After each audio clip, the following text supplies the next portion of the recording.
Hey, Mike Edwards here. Um, over the last, um, I don't know how many years, I've been working with teams and leaders and really focused on how do we get teams to work better together, to get better outcomes, to have more satisfaction, um, to be more effective, efficient, if you will. And it's not about how do we get people doing more with less, right? Because there's this trend that says, well, if they're not being efficient in a meeting, for example, let's cut the meeting down and force them to do it quicker. Or how can we get people to so-called multitask, getting to do more things at once? Which, if you've been doing any kind of reading in the leadership space over the last decade, we know is not possible.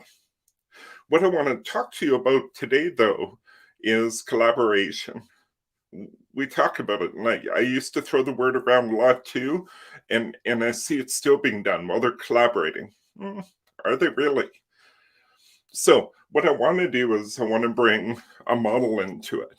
Now, this model, the Thomas Kilmann model, conflict model, talks about the dynamic of conflict that's happening within a group of people or a team in this context here.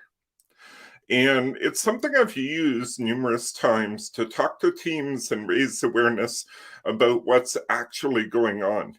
And so if you haven't cracked it open recently, it might be worth cracking open again. And just to be transparent, because it's playing in my head, I want to be clear, I have no affiliation, I'm not certified in anything.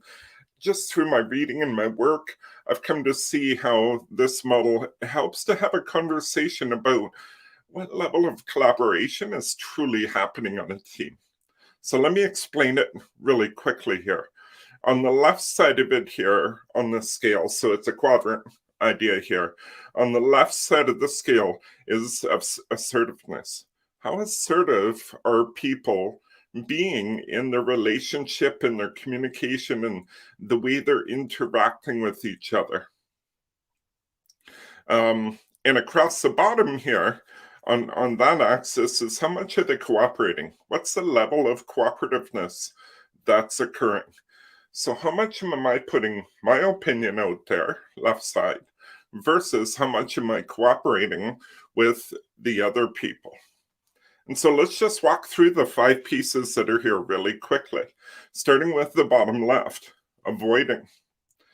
Right? When teams are avoiding, when people are avoiding, they actually step back, right? They step back from their opinions. They step back from whatever conversation's happening there. So the assertiveness is low. I'm not pushing my thing, and the cooperation is low. The end result is they're avoiding. Now, with all of these, don't look at them as good or bad. They're just different levels in a spectrum.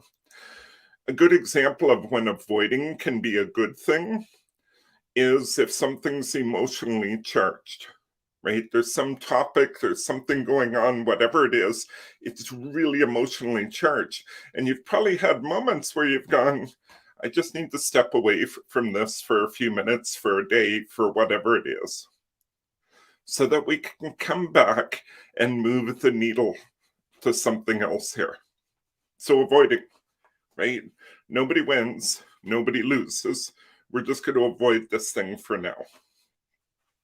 Let's go to the top left, competing. Competing is where the assertiveness rises.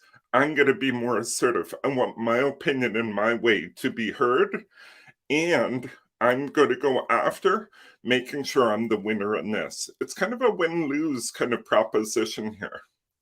Great example of this are a lot of sports. Hockey, for example, right? They're competing. Somebody's winning, somebody's losing. In business, right, especially within your organization, competing, a win-lose kind of proposition often can be very limiting.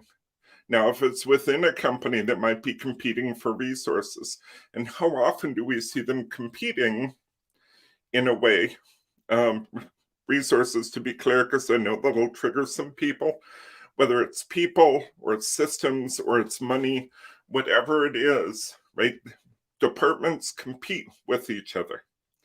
And it's a win-lose. When it's within an organization, that can be limiting. When it's within a team, it means the team may not be coming up with the best solutions and best ideas. So, competing.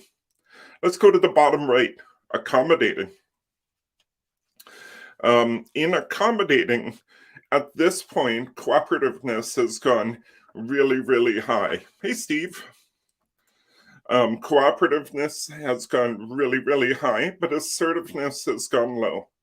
And so what that means is I'm going to say, I'm going to accommodate whatever you think is the right thing. And in accommodating, in that kind of circumstance, again, there can be times that works well. So for example, if you're the expert and I'm not,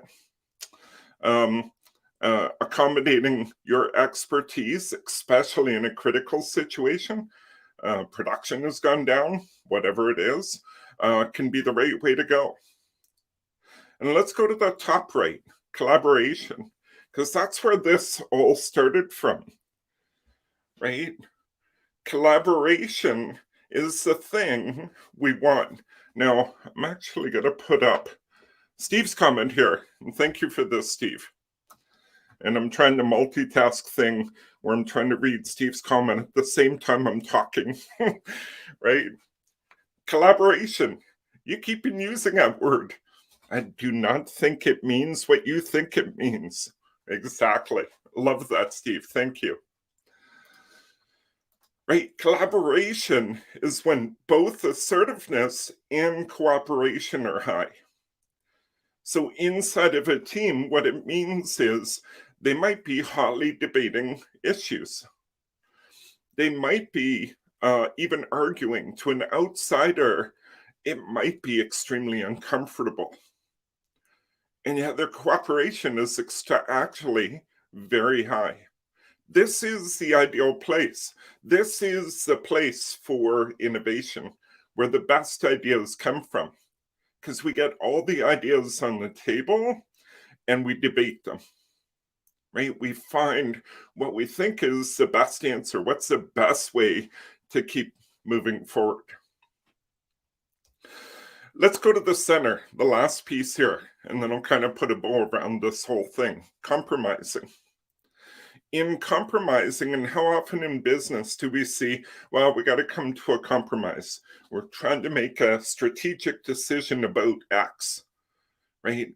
Collaborating can actually be very uncomfortable, right? Because that's where hot debates can happen. Not saying they always do, they can happen.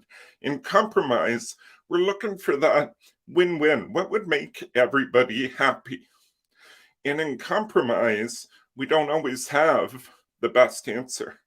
We found a path forward, but we don't always have the best answer. What we have is an answer that everybody can be content with. So I ask, where is your team? You say they're collaborating, you want them to collaborate. Are they actually doing that? Or are they sitting somewhere else right now? Thomas Kilmann conflict model. It's just one model that's out there. Although I think it helps to have a conversation about what are we really doing? Collaboration or something else? So I have an offer for you. If the topic has caught your interest, I have a free 5-day challenge that's coming up, and the link will be in the comments to this. Not in the comments, sorry, the description for this video. And what the 5-day challenge is I've actually titled it Meetings That Don't Suck, and collaboration is a part of it. How do we get teams to get out of one of these other models and truly move into this thing called collaborating? Because that's where the real innovative ideas and best outcomes are likely going to come from. and you're going to really be able to get the best from your team. So check it out. Check the link. There's more details on the page here. It's absolutely free. It starts October 18th. Would love to have all of you there. And for Steve and anyone else who's watching this, thank you. Thank you so much. Talk to you soon.